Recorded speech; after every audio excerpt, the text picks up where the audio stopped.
The project began with a conversation between myself and the writer Nick Saltrese, whose work I'd admired for a long time, and who I was introduced to by some mutual friends.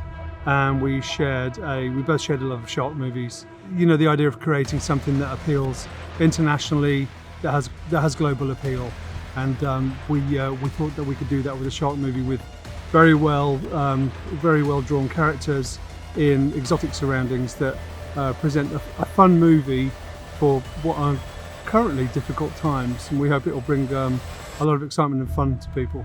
Well, I suppose I was a fan of Jaws and the genre, and I wanted to write my own shark movie.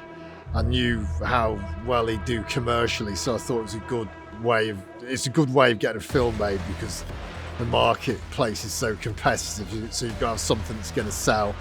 And I met Andy Prendergast, the producer, through a mutual friend who's also a producer, and we were talking about other projects. And one of the things Andy asked me when we first met was, did I have a pitch for a shark movie? And I had a pitch. I showed it to him and he liked it, and we wrote the script.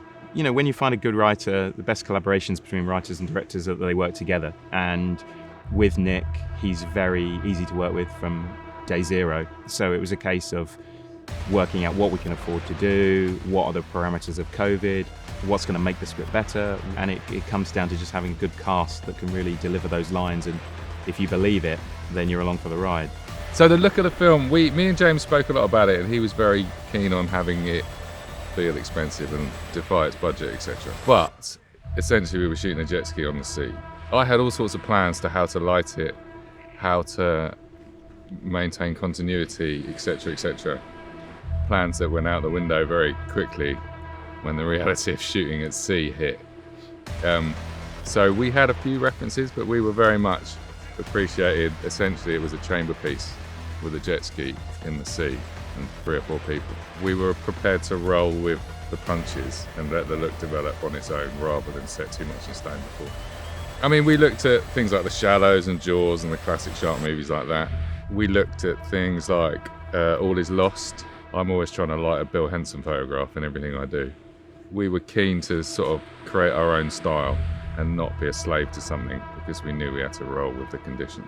In terms of the jet ski crash, he put together a ramp system that allowed us to, in the Malta tank, under controlled conditions, make the jet skis look like they had crashed in a pretty horrendous and frightening way, to be honest. To do that, there are ramps and things involved, and clearly if they end up in the final shot, the audience will realize that perhaps something was amiss. So part of my job there is to set it up in a way that all of the ramps and ropes and harnesses and accoutrements that Morgan relies on to make his stunts look spectacular, I get rid of, and basically make sure that they don't ever look like they ever existed in the original shot.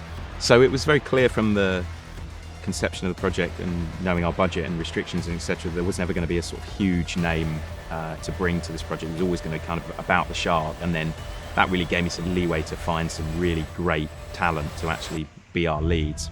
With the process of COVID, it kind of helped, but it also made a lot more workload for me, in that a lot of people wanted to work, a lot of people wanted to get away from London, come and make this movie. So I had 300 tapes of applications to watch through. Each tape's about 7 minutes long for 5 roles. So I spent a week in a dark room just going through, whittling down my list until I kind of found my top 5 for each character.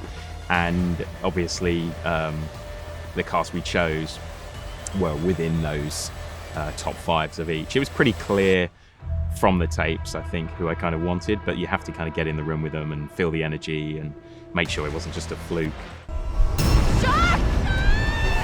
月球陨落团队暑假唯一生存巨作。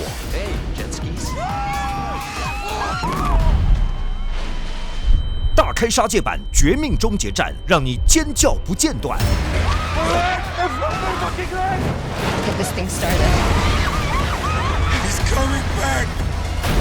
血腥、超尺度、恐惧、无极限。